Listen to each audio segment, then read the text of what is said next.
오늘 우리에게 주시는 하나님의 말씀은 구약성경 시편 73편 1절에서 28절까지 전체 내용이 되겠습니다. 내용이 좀 깁니다만 시편 73편 이 전체 내용을 제가 한 절 여러분 한 절 교독하겠습니다. 구약성경 854페이지 시편 73편 교독합니다. 하나님이 참으로 이스라엘 중 마음이 정결한 자에게 선을 행하시나 나는 거에 넘어질 뻔하였고 나의 걸음이 미끄러질 뻔하였으니 이는 내가 악인의 형통함을 보고 오만한 자를 질투하였음이로다. 그들은 죽을 때에도 고통이 없고 그 힘이 강건하며 사람들이 당하는 고난이 그들에게는 없고 사람들이 당하는 재앙도 그들에게는 없나니 그러므로 교만이 그들의 먹거리요 강포가 그들의 옷이며 살찜으로 그들의 눈이 솟아나며 그들의 소득은 마음의 소원보다 많으며 그들은 능력하며 악하게 말하며 높은 데서 거만하게 말하며 그들의 입은 하늘에 두고 그들의 혀는 땅에 두루 다니도다. 그러므로 그의 백성이 이리로 돌아와서 잔에 가득한 물을 다 마시며 말하기를 하나님이 어찌 알랴 지존자에게 지식이 있으랴 하는도다.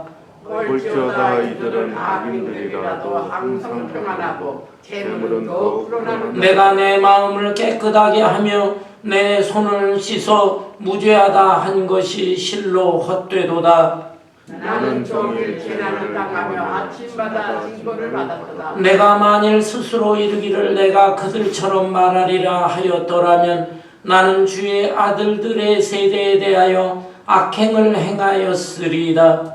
내가 어쩌면 이를 알까 하여 생각한즉 그것이 내게 심한 고통이 되었더니 하나님의 성소에 들어갈 때에야 그들의 종말을 내가 깨달았나이다. 주께서 참으로 그들을 미끄러운 곳에 두시며 파멸에 던지니 그들이 어찌하여 그리 갑자기 황폐되었는가 놀랄 정도로 그들은 전멸하였나이다.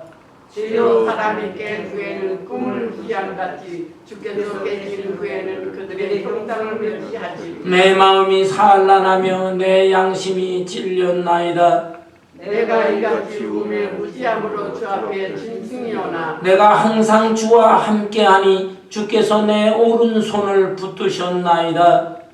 주의 교훈으로 나를 인도하시고 후에는 영광으로 나를 영접하시리니 하늘에서는 주 외에 누가 내게 있으리요 땅에서는 주밖에 내가 사모할 리 없나이다. 내 육체와 마음은 세약하나 하나님은 내 마음의 반석이시요 영원한 분이시니 무릇 주를 멀리하는 자는 망하리니 음녀같이 주를 떠난 자를 주께서 다 멸하셨나이다. 하나님께 가까이 함이 내게 복이라. 내가 주 여호와를 나의 피난처로 삼아 주의 모든 행적을 전파하리이다. 아멘. 아멘. 구약시대에 이스라엘의 다윗 왕 때에 성가대 지휘자로 예배 음악에 크게 공헌한 세 사람의 인물이 있습니다. 한 사람은 아삽이라는 사람이고 또 한 사람은 헤만이라는 사람 그리고 여두둔이라고 하는 사람이 있습니다. 이 세 사람은 음악가이지만 동시에 하나님의 계시를 받아서 백성들에게 전하는 선지자 역할을 하는 사람이기도 했습니다. 이 세 사람 중에서 특별히 아삽이라고 하는 사람은 시편 150편 중에서 무려 12편을 기록할 만큼 하나님의 신실한 종이었어요. 그러나 이렇게 믿음 좋은 사람이었지만 이 사람도 세상을 바라볼 때에 참 자기가 도저히 머리로 이해할 수 없는 이런 일들이 벌어지는 광경을 보면서 신앙의 회의를 품게 되었습니다. 하나님이 살아계시다면 어떻게 이런 일이 발생할 수 있는가? 도저히 이해가 되질 않는 거예요. 그래서 신앙적으로 의심도 생기고 또 어떻게 이것을 이해하고 깨달을 수 있는가 고뇌도 하고 하다가 마침내 성전에 들어가서 하나님께 예배를 드릴 때 그 고뇌하던 것, 갈등하던 것, 회의를 품었던 것 이것이 다 이해가 되었습니다. 깨달았어요. 예배를 통해서 깨닫고 너무 감사해서 하나님 앞에 찬양을 한 그 내용이 바로 오늘의 말씀인 것입니다. 이 말씀의 표제어를 보면 아삽의 시라고 되어 있습니다. 바로 성가대 지휘자이면서 또 선지자의 역할까지 했던 이 사람이 기록한 시다라고 하는 것입니다.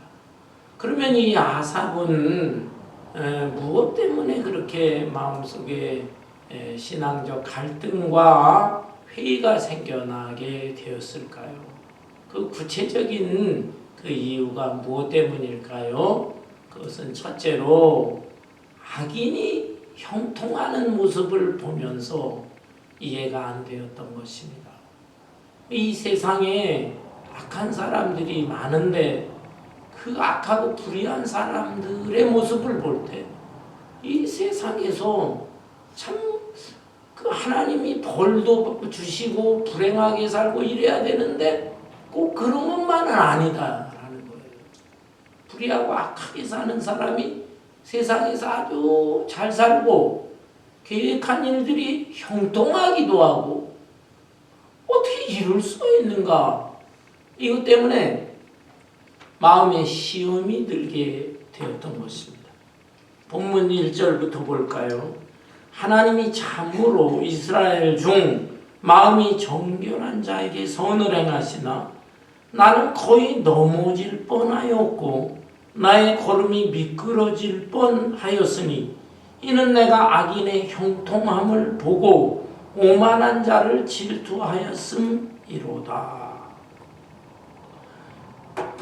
하나님께서 선한 사람, 마음이 정결한 사람에게는 복을 주시고 마음이 더럽고 악을 행하는 사람에게는 벌을 주셔야 되는데 꼭 그런 게 아니더라라는 거예요.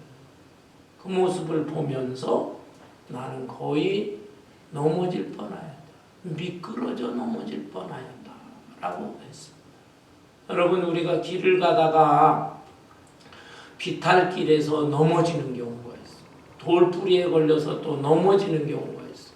넘어지면 어떻게 됩니까?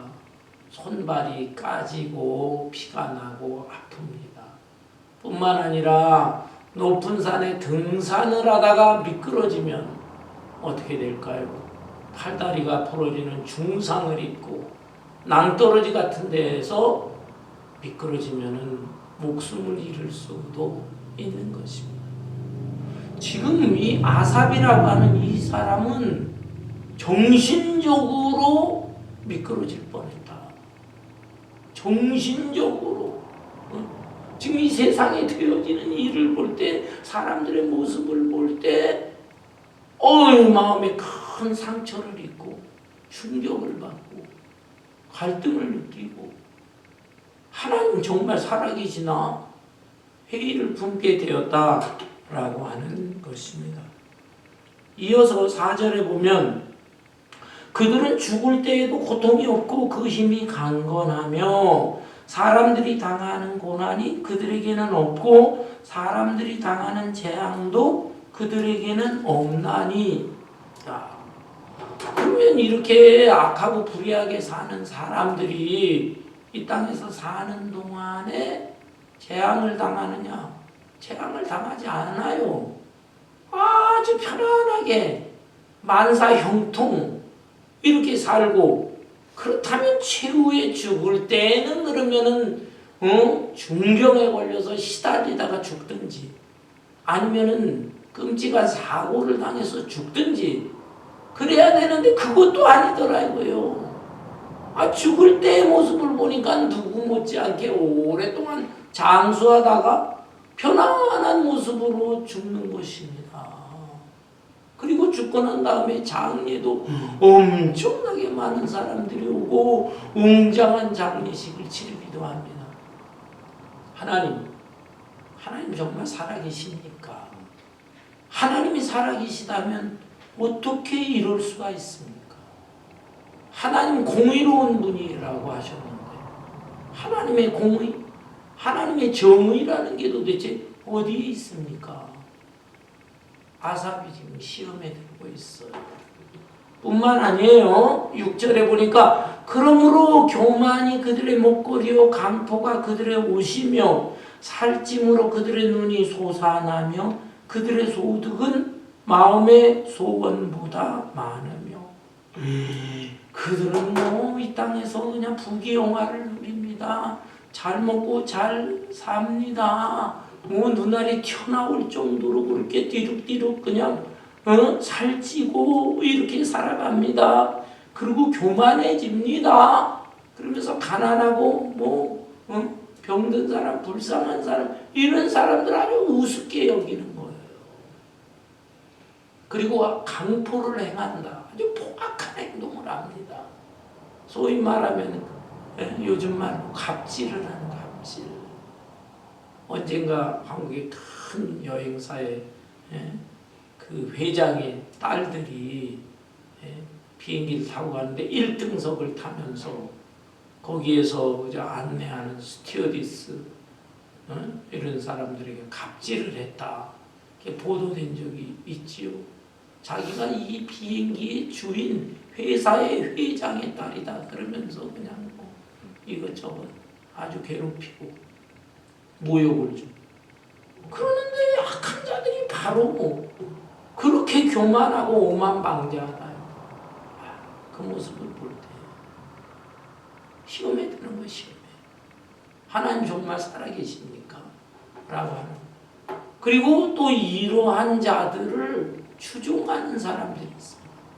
세상의 대부분의 사람들이 이 사람을 추종하는 거예요. 하나님을 믿는 것이 아니라 하나님을 믿어야 뭐래? 현실적으로는 저런 사람들한테 가까이 하고 저런 사람들 앞에 붙어 지내는 것이 나한테 유익이야. 그러면서 이렇게 살아가는 사람들의 가치관, 인생관을 따라가는 것입니다. 8절부터 보면 그들은 능욕하며 악하게 말하며 높은 데서 거만하게 말하며 그들의 입은 하늘에 두고 그들의 혀는 땅에 두루 다니도다. 야, 그 사람들의 가치관, 인생관은 무엇인가? 자신의 인생의 운명, 그거는 자기가 만들어가는 것이다 라고 생각합니다. 하나님이 인생을 창조하고 인생을 주관하시고 하나님이 컨트롤하고 그게 아니라 하나님이 어디 있어? 하나님이 있다 하더라도 내 인생 내가 컨트롤하는 거야 하면서 하나님에 대해서도 우습게 여기고 또 다른 사람에 대해서도 너의 인생 내가 좌지우지할 수 있어. 네가 성공하고 실패하고 네가 행복하고 불행하게 되는 거 다 내 손에 달려 있어. 세상에 이런 오만방자한 태도를 보이고 있는데 이런 사람들이 가장 부러운 것입니다.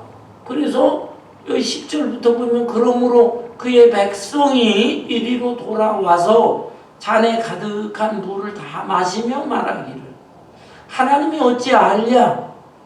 지존자에게 지식이 있으려 하는도다. 볼지어다 이들은 악인들이라도 항상 평안하고 재물은 더욱 불어나도다. 이 사람들을 부러워합니다.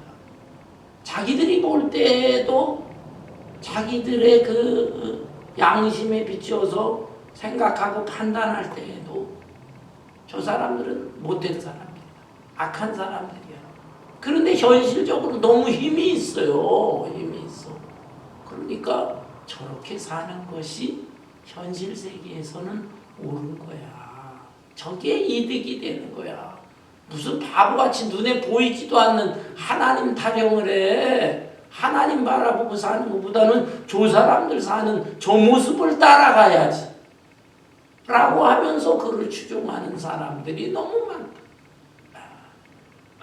지금 아삽은 이런 사람들, 또 이런 사람들을 따라가는 사람들, 이런 세상의 모습을 볼 때, 야, 이게 도대체 무엇인가? 하나님 정말 살아계십니까? 하나님은 정말 공평한 분입니까? 제가 전에도 얘기했죠. 30여 년 전에 미국에 처음 왔을 때 교회를 잘 모르니까 어느 교회를 갈까 하다가 여기 가든그로브에 위치해 있는 오렌지 카운티 가든그로브 길이에요. 코리아타운은 아니에요. 거기에 수정교회 크리스탈 캐시드럴 처치 로버트 슐럼 목사님이 목회하시는 그 수정교회 생각이 났습니다. 그래서 처음에 교회를 모르니까 미국에 왔으니까 미국 교회 한번 가보자. 그래서 그 유명하다고 하는 미국 교회 갔어요. 근데 그날 설교 제목이 무엇이냐 하면 Life is unfair. 인생은 불공평하다. 그러나 God is good. 하나님은 선하시다. 미국에 와서 첫 예배를 드렸기 때문에 제가 제목까지 알아요. 그래서 그걸 가지고 쭉 이렇게 설교를 하는데 영어를 잘 못 알아듣겠어요. 무슨 내용. 그렇지만은 설교 제목만 봐도 무슨 뜻인지 알죠. 인생은 불공평하다. 이 세상에도 다 불공평해요. 그렇지만 하나님은 살아계시고 하나님은 선하십니다. 라고 하는 것을 우리 로버트 슐럼 목사님이 성경을 통해 또는 자신의 그 생애를 통해 쭉 이렇게 설교를 하셨어요. 그런데 본문에 나와 있는 이 아삽의 모습을 볼 때는 아니다 이 말입니다. 인생도 불공평하고 하나님도 불공평하다. 어떻게 이럴 수가 있느냐. 악한 자들이 어떻게 잘 먹고 잘 살고 만사가 형통하고 죽을 때도 아주 편안하게 죽고 이럴 수 있느냐. 그리고 이런 자들을 따르는 무리들이 얼마나 많으냐 라고 할 때 그 모습에 대해서 질투심도 느끼고 또 하나님에 대해서도 도저히 하나님의 처사가 이해가 되지 않는다. 이렇게 회의를 품게 되었던 것입니다. 아울러서 이 아삽이라고 하는 사람이 또 한 가지 이유 때문에 신앙적인 회의를 품게 되었습니다. 그것은 반대로 이번에 하나님을 잘 믿는 사람, 하나님을 신실하게 섬기는 사람에게는 만사형통이 아니라 도저히 이해할 수 없는 고난과 재앙이 계속 따라오는 경우도 있다라는 것입니다. 그것이 누구냐면 자기 자신이에요. 자기 자신. 오늘 본문 말씀을 보세요. 13절에 보면 내가 내 마음을 깨끗하게 하며 내 손을 씻어 무죄하다 한 것이 실로 헛되도다. 이 사람은 아주 깨끗하게 살려고 애를 썼어요. 진실하게 살려고 애를 썼어요. 물론 아삽이라고 해서 완전한 사람은 아닙니다. 이 세상에 완전한 의인이 어디 있겠어요. 부족하고 또는 실수로 죄를 범할 수도 있었어요. 그렇지만 그때마다 그는 얼른 하나님 앞에 나와서 눈물로 회개를 하고 그리고서 마음을 씻어내고 손도 씻고 깨끗하게 진실하게 말도 하고 행동도 하고 이렇게 살아보려고 했다 이 말입니다.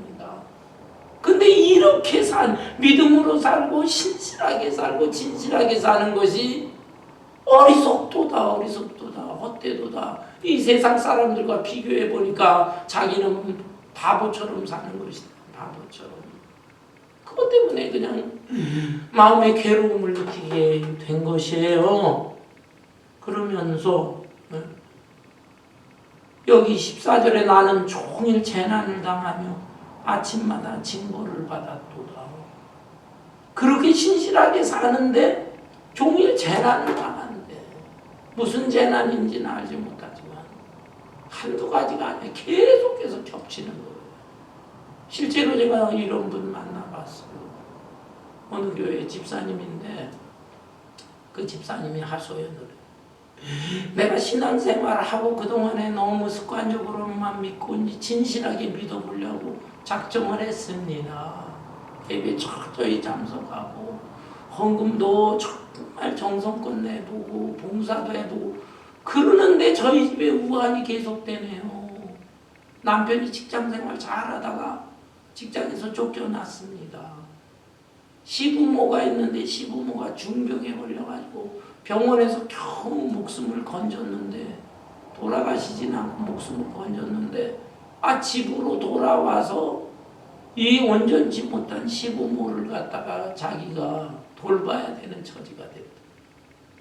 아들이 하나 있는데 이 아들 녀석이 어려서 그냥 열심히 공부하고 착하고 이랬는데 고등학교 들어가면서 갱단에 들어갔대. 갱단에 어떻게 들어가가지고 사고를 치고 감옥에도 간다고 그러고 목사님 나 살 것 같지 않습니다. 너무 괴롭습니다.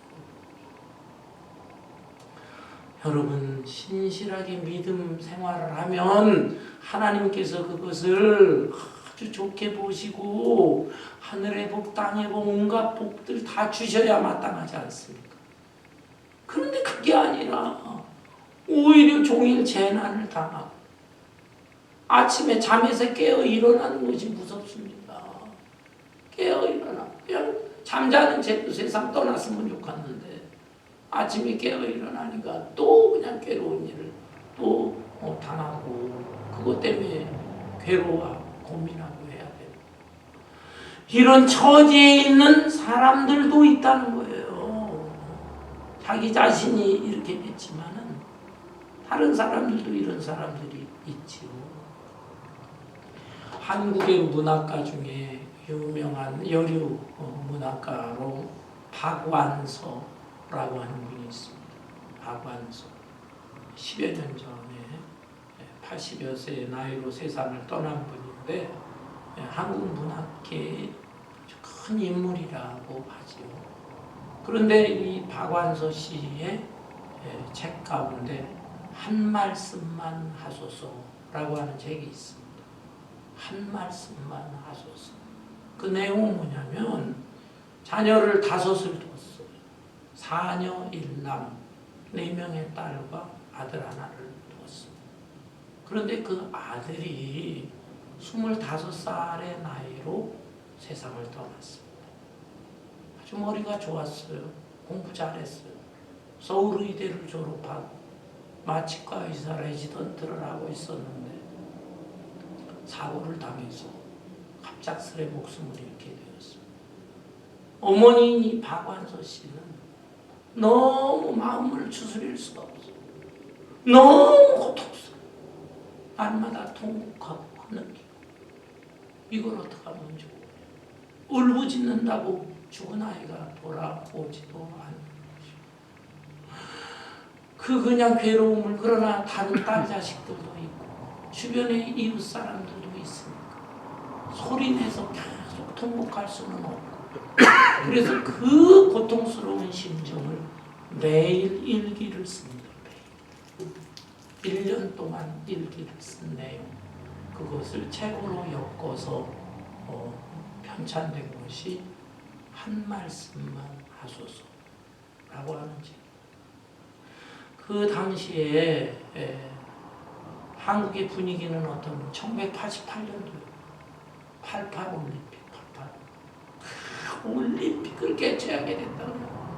정부로부터 온 국민이 막 흥분돼가지고 올림픽 준비를 하고 잔치를 벌이고 굉장했는데 그 글 중에 박완서 씨는 이렇게 글을 썼어요.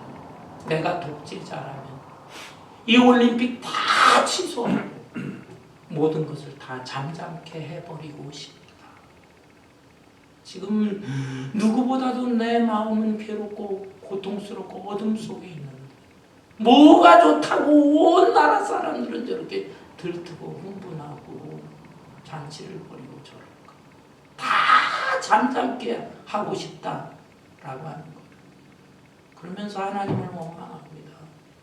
하나님께서는 우리 인간을 하나님의 형상대로 창조하셨다고 했는데 그렇게 귀하고 귀하게 창조한 우리 인간에 대해서 하나님은 어떻게 그렇게 장난을 할 수가 있습니까? 사람의 생명을 갖다가 그 누구한테 주었다가 금방 또 뺏어가고 하나님이 하시는 그 장난 같은 그 행위 때문에 우리 인간은 얼마나 고통과 괴로움 속에서 지옥 같은 심정으로 살아가게 되는지 아십니까? 라고 하면서 부르짖는 내용. 도저히 마음이 추스러지질 않아서 이분이 캐톨릭 신자예요. 저 부산에 수녀원이 있는데 수녀로서 아주 유명한 시인 이혜인이라고 하는 수녀가 있죠. 그 수녀가 있는 곳에 갑니다. 내려가서 한동안 거기에 머무르면서 마음을 많이 추스려요. 그러면서 어느 정도 극복하게 된 그 내용이 쭉 이렇게 글로 쓰여져 있습니다. 오, 하나님의 뜻은 어디 있습니까? 한 말씀만 해. 도저히 하나님이 말씀해 주시는 것 같지 않아요. 왜 하나님은 침묵 속에 있는 것입니까? 라고 하는 것이죠. 여러분, 우리 신앙인의 경우에 있어서도 신실하게 믿음 생활을 잘하는 사람에게 있어서 고난이 있고 말로 다 할 수 없는 불행한 일들이 펼쳐질 수가 있는 것입니다. 그거에 대해서 아주 쉽게 저 사람 죄 져서 그래, 뭐 어쩌고 그래서 그래, 벌 받았지? 주변 사람들은 이러쿵저러쿵 얘기할 수 있지만 그렇게 함부로 얘기할 것이 아니다 라고 하는 것입니다. 여러분, 여기 본문 말씀에 또 보세요. 여기 15절에 보면 내가 만일 스스로 이르기를 내가 그들처럼 말하리라 하였더라면 나는 주의 아들들의 세대에 대하여 악행을 행하였으리이다. 이 아삽은 그렇게 극심한 재난과 고난을 당했지만은 마음속으로만 의심을 하는 거예요. 마음속으로만 하나님에 대해서 원망하는 거예요. 입으로다가 이렇게 소리를 내서 울거나 통곡하지를 못하는 것입니다. 박완서 씨만큼도 제대로 못하겠다 이 말이에요. 왜? 자기는 지도자예요. 영적인 지도자. 그래서 자기의 그 고난과 불행에 대해서 소리내서 울고 통곡하고 하나님 원망하고 하게 되면 주님의 아들들, 다른 주님을 믿는 일반 성도들, 일반 백성들이 뭐라고 생각하고 저 사람은 교회 지도자, 영적 지도자인데 어떻게 이런 문제에 대해서 하나님을 원망할 수 있는가? 하나님은 아마 존재하지 않으시나 보다. 뭐 여러 가지 다른 사람들이 시험에 들 수가 있어. 그래서 그것도 제대로 자기의 솔직한 감정을 겉으로 토로하지도 못하고 있는 것입니다. 여러분, 욥기서에 보면 욥이라고 하는 사람이 인간으로서 감당할 수 없는 극심한 고난을 당하는 내용들이 나오잖아요. 하루는 자기의 종들이 많은 짐승떼를 데리고 들판으로 먹도록 하기 위해 끌고 갔다가 이방 족속이 침략해 들어와가지고 다 죽여버렸어요. 자기 종도 죽고 짐승들도 다 약탈당하고 재물을 잃어버렸다라는 뜻이에요. 욥은 굉장한 부자였는데 하루아침에 다 날아가 없어버렸어요. 그런가 하면 7남 3녀 자식들이 있는데 자식들이 큰아들 집에서 잔치를 한다고 모였다가 태풍이 불어가지고 7남 3녀 10자녀 한꺼번에 다 죽었어요. 재물이 없어져도 자식들이 있으면은 얼마든지 힘을 내서 살아가는 것입니다. 자식들이 하나둘도 아니고 7남 3녀 다 죽어버렸어요. 견딜 수가 없어. 자기 하나 남은 몸뚱이. 이 몸뚱이에도 병이 생겼습니다. 건강을 잃어버립니다. 잿더미에 앉아서 머리끝부터 발끝까지 너무 가려워서 기와장으로 긁으면서 피고름이 나면서 고통 속에 지냅니다. 이 지경이 되니까 자기의 인생의 동반자라고 하는 부인이 있잖아요. 부인이 막 원망합니다. 당신은 이런 상황 속에서도 믿음을 지키고 있어. 아니 도대체 하나님이 살아계시다면 당신이 얼마나 신실하게 신앙생활했는데 이런 고통을 주시는가. 당신이 믿는 하나님을 욕하고 저주하라. 그러면서 떠나버립니다. 자기가 온갖 고통과 불행이 다 있을지라도 그래도 인생의 동반자라고 하는 자기 부인이 곁에서 그래도 같이 손을 잡으면서 서로 울면서 서로 위로하고 격려하면서 이 자리에서라도 우리 다시 한번 용기를 냅시다. 이랬으면 그래도 견딜 만한데 이제는 자기 와이프까지 떠나고 멀리서 친구들이 소식을 듣고 찾아왔어요. 일주일 동안은 너무 기가 막혀서 친구들도 아무 말을 못했다고 그랬어요. 뭐라고 위로해 줄 수가 없잖아요. 그런데 이 고통이라고 하는 것은 당사자만이 알아요. 옆에 있는 사람은 그걸 절절히 못 느껴.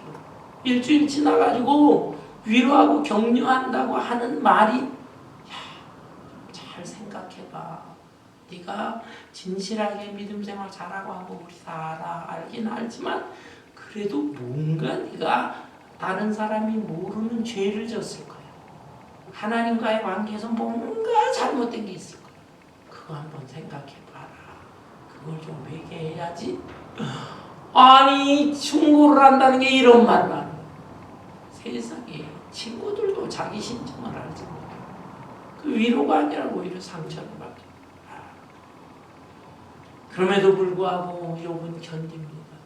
물론 때때로 하나님과 이 관계 속에서 하나님 앞에 막 독백을 합니다. 왜 저를 이 세상에 태어나게 했나요? 태어나지 않는 것이 차라리 낫지. 인간이니까 갈등하고 괴로워하고 하지만은 그래도 다른 사람 앞에 대놓고 그렇게 하나님을 원망하고 불평하고 불만하고 하지는 않아요. 왜? 그것이 자칫 다른 사람에게 영향을 줄 수 있으니까 라고 하는 것이. 어떻든 이 아삽이라는 사람은 악한 사람이 형통하고 신실하게 믿음을 지키는 사람이 불행한 일을 겪고 이것이 도저히 이해가 안 돼서 시험에 들게 되었던 것입니다. 그렇지만 이 아삽은 이 문제에 대해서, 이 고뇌하던 문제에 대해서 해답을 얻게 됩니다. 그것이 무엇이냐 하면 본문 16절 17절에 내가 어쩌면 이를 알까 하여 생각한즉 그것이 내게 심한 고통이 되었더니 하나님의 성소에 들어갈 때에야 그들의 종말을 내가 깨달았나이다. 인간적으로 이걸 이해해 보려고 애를 썼는데 도저히 머릿속에 이해가 안 되는 거예요. 그래서 마음이 늘 괴롭고 고통스러운데 하나님의 성소에 들어가서 성전에 들어가서 예배를 드리는데 예배를 드리면 거기서 깨달음을 얻게 되었다라고 하는 것입니다. 여기에서 잠깐 제가 참고적인 말씀을 드릴게요. 시편이 전체 150편으로 되어 있죠. 근데 이 150편인데 중간중간에 보면 1권, 2권, 3권, 4권, 5권 이렇게 몇십 장씩 묶어가지고 1권, 2권, 3권, 4권, 5권으로 표기가 되어 있습니다. 150편이 5권으로 편집이 된 거예요. 그러면은 어떤 시편은 1권에 속하고 어떤 시편은 2권에 속하고 3권, 4권, 5권에 속하게 편집을 했을까? 그것은 모세오경과 관계가 있습니다. 모세오경이 무엇입니까? 창세기, 출애굽기, 레위기, 민수기, 신명. 제1권 시편 제1권은 무엇이냐면 창세기와 연결이 되어 있어요. 1권에 속해 있는 내용들을 보면 하나님이 천지 만물을 창조하시고 하나님을 찬양하라. 창세기와 연결된 시들이 많이 묶여져 있어요. 제2권은 출애굽기와 연결되어 있어요. 출애굽기는 뭐예요? 애굽에서 종살이하던 이스라엘 백성들이 다 출애굽 탈출해서 해방한 내용이잖아요. 시편의 제2권에 속해 있는 몇십 편의 시들은 하나님의 구원 사역에 대해서, 하나님 우리를 죄에서 어떻게 죄의 사슬에서 끊고 풀려나게 하시고 용서하시고 하나님의 백성으로 삼으셨다. 2권 속에 들어가 있어요. 3권에 속한 시편들은 레위기에 관계가 있어요. 레위기는 뭐예요? 하나님 앞에 제사 드리는 내용들이 다 있잖아요. 제사. 3권의 내용들은 하나님께 예배를 잘 드리면서 거기에서 하나님을 찬양하고 은혜도 받아라. 그런 내용들이 3권 속에 시편 몇십 편 들어가 있어요. 4권은 무엇입니까? 민수기. 민수기의 내용들은 이스라엘 백성들이 출애굽한 이후에 광야 생활 40년 동안의 이 험악한 광야 생활에도 어떻게 살아왔는가 그것을 기록한 내용이잖아요. 4권의 내용들을 보면 광야와 같은 인생을 살아가면서 여러 가지 고난과 시련, 괴로움 속에서도 하나님의 은혜를 받고 하나님이 어떻게 인도하시는가 그걸 깨닫고 찬양한 시들이 4권 속에 모여있어요. 5권의 내용은 뭐냐? 5권의 내용은 신명기하고 관계가 되어 있어요. 신명기라고 하는 것은 이스라엘 백성들이 앞으로 가나안 땅에 들어가게 되면 가나안 땅에서 어떻게 살아야 될 것인가 하나님이 지침을 주신 말씀, 하나님이 교훈을 주신 내용들이 신명기서에 들어가요. 마찬가지로 시편의 5권 속에 들어가 있는 몇십 편의 시들은 하나님의 백성들로서 어떻게 살아가야 되는가 하나님의 그 교훈을 주신 내용들, 그래서 그거에 대한 깨달음을 얻고 하나님 앞에 감사 찬송한 내용들이 주로 포함되어 있다라는 거예요. 이렇게 볼 때 오늘 본문 말씀인 시편 73편은 무엇입니까? 3권, 제3권에 시작하는 시편이잖아요. 이 제3권의 시들은 뭐와 관계가 있다고요? 레위기. 레위기 하나님의 성전에서 제사 드리는 것과 관계가 있어요. 이 본문을 기록한 아삽이라고 하는 사람은 마음속에 그렇게 고민과 갈등이 있고 회의를 품었는데 성전에 들어가서 예배를 드리면서 깨달음을 얻었다. 예배가 얼마나 소중한가 이것을 교훈해주고 있는 시다 이 말이죠. 그렇다면 예배를 드리면서 아삽은 무엇을 깨달았나요? 본문 18절부터 볼까요? 주께서 참으로 그들을 미끄러운 곳에 두시며 파멸에 던지시니 그들이 어찌하여 그리 갑자기 황폐되었는가 놀랄 정도로 그들은 전멸하였나이다. 이 세상에서 아주 떵떵거리면서 잘 살았던 불의하고 악한 자들, 그들에 대해서 하나님께서는 때가 되면 어느 순간 아주 그냥 휩쓸어버리고 황폐하게 만드신다. 설령 이 땅에서 그들이 잘 먹고 잘 살고 죽을 때도 편안하게 죽을지라도 최종적인 하늘의 심판, 하나님의 심판 앞에서 그들은 그들의 그 잘못된 죄악이 다 여실히 드러나면서 하나님의 최종적인 심판을 당하게 될 것이다. 여러분, 하나님의 심판에 대해서는 현재적인 심판이 있고 최종적인 심판이 있습니다. 이 땅에서 불의하고 악하게 살 때에 현재적으로 하나님이 때때로 심판을 주시는 경우가 있습니다.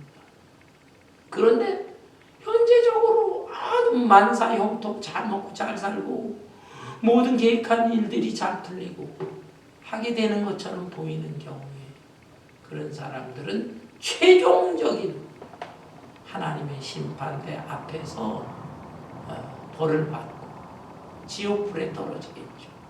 하나님의 공의의 심판이 그때 이루어지는 것이다. 아, 그렇구나. 하나님의 최종 심판을 생각하지 않았구나. 그걸 깨달았다. 그걸 깨달았다. 그러면서 여기 이 10절에 보니까 주여 사람이 깬 후에는 꿈을 무시함 같이 주께서 계신 후에는 그들의 형상을 멸시하리이다. 사람이 꿈을 꿉니다. 꿈속에서 온갖 부귀영화를 누리고 기분 좋은 꿈을 꿨어요. 그런데 잠에서 깨어나면은 그 꿨던 꿈이 잠깐 기억되다가 금방 사라지고 만다. 그렇죠? 일장춘몽이라는 말, 그와 비슷한 말이에요.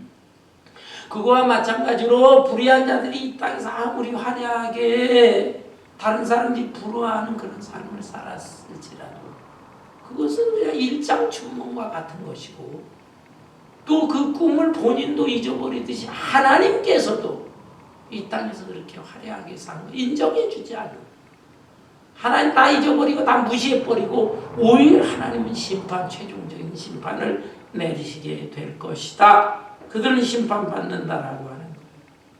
이걸 깨닫고 이 아삽은 회개를 합니다. 회개. 그 최종적 심판을 생각하지를 못했구나. 그래서 회개를 하면서 잠시나마 이 세상 사람들, 불의하고 악한 사람들을, 그 잘못된 가치관과 인생관을 사람들 부러워했는데 그거에 대해서 회개를 해요. 21절 내 마음이 산란하며 내 양심이 찔렸나이다. 내가 이같이 우매무지함으로 주 앞에 짐승이 오나 내가 항상 주와 함께하니 주께서 내 오른손을 붙으셨나이다.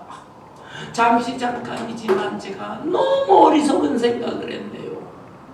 그런 사람들이 자꾸 부러워하고 내가 시험에 들었네요. 너무 우매무지함이로소이다. 이렇게 고백을 하고 있습니다. 그러면서 더 이상 자기가 신앙을 포기하지 않도록 그래도 하나님이 붙들어 주시고 성전에서 예배하면서 깨달음을 주신 게 감사합니다. 고백하고 있어. 24절 주의 교훈으로 나를 인도하시고 후에는 영광으로 나를 영접하시리니 하늘에서는 주 외에 누가 내게 있으리요 땅에서는 주밖에 내가 사모할 리 없나이다. 이치를 깨닫고 그냥 이제 더 이상 부러운 게 없어. 더 이상 세상 사람들 뭐 잘 먹고 잘 살고 뭐 어쩌고 하나도 내 마음속에 오직 주밖에 없나이다. 하늘에서도 우리 한 분만 하나님이 계셔서 온 세상을 통치하시고 내가 이 세상에 이 땅에서 사는 동안에도 오직 나는 주님밖에 없나이다. 이렇게 고백을 하고 있습니다. 오늘 26절에 내 육체와 마음은 쇠약하나 하나님은 내 마음의 반석이시요 영원한 분이시라. 내 육체와 마음은 아무래도 불완전하니까 휘청거리기도 하고 쇠약해지기도 하고 다른 사람 부러워하기도 하지만 그래도 제 중심은 하나님께 있습니다. 제 중심은 하나님을 모시고 있습니다. 하나님이 나의 분기십니다.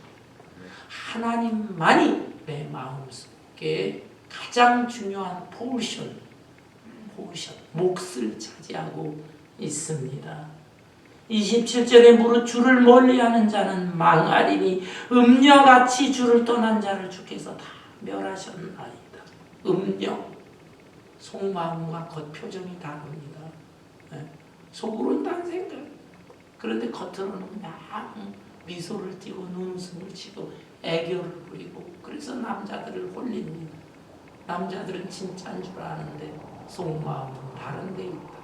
하나님을 섬김에 있어서도 신앙생활을 오래 하면서 겉으로 하나님 앞에 찬송도 부르고 기도도 하고 뭐 봉사도 하고 하는 것 같아. 그러나 속마음은 이거 아니지.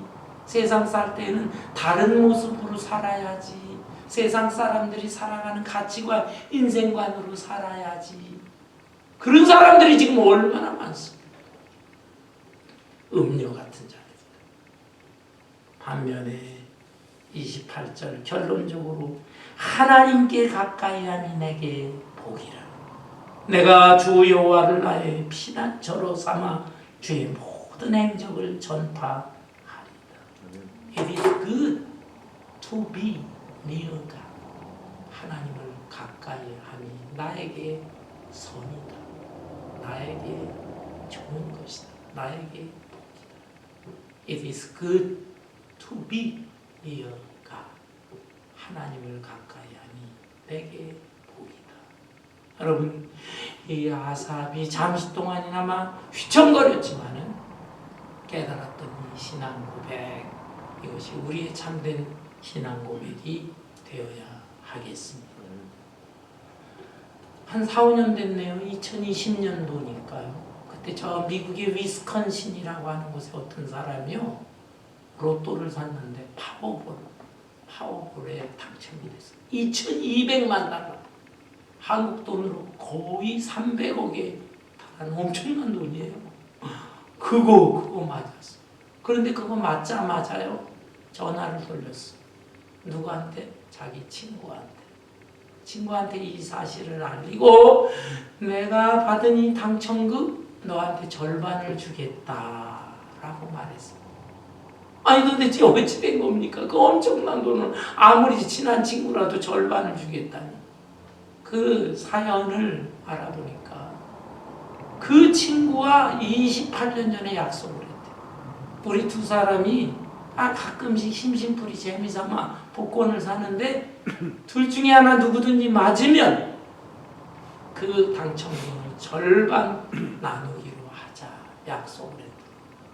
그 28년 동안 그저 뭐 때때로 복권을 사봤는데 그게 맞을 리가 있겠어? 안 맞았어. 그런데 그게 마침내 맞자마자 이 친구는 자기 친구를 생각을 했어. 어떻게 이럴 수 있는? 그게 뉴스에 보도된 적이 있습니다. 여러분, 인격이 훌륭하고 의리가 있는 사람은요, 사람 간의 약속도 이렇게 지키려고 합니다. 사람 중에도 이렇게 수준이 있는 사람 약속 지킨다니까요. 그런데 전지전능하신 하나님, 우리 신실하신 하나님께서 우리와 하신 약속을 지키지 않겠습니까? 성경, 신구약, 약속의 말씀, 수많은 약속의 말씀이 있는데 하나님은 반드시 그 약속 지키십니다. 로마서 8장 28절, 하나님을 사랑하는 자, 그 뜻대로 부르심을 입은 자들에게는 모든 것이 합력해서 선을 이루느니라. 아멘. 이 세상에서 때때로 휘청거릴 수 있습니다. 현실이 다 모순, 불완전, 이치에 맞지 않아요. 그런 걸 때 이럴 수가 있는가 휘청휘청할 수 있지만 그래도 우리의 마음속에 하나님이 있습니다. 하나님의 이 언약의 말씀, 편치 않는 말씀, 이 말씀을 꼭 믿으면서 여러분 흔들림 속에서도 중심을 잡고, 그리고 그 약속의 말씀이 이루어지는 확신을 가지고 하늘의 영원한 소망을 가지고 승리할 수 있는 저와 여러분 되시기를 주님의 이름으로 축원합니다. 찬송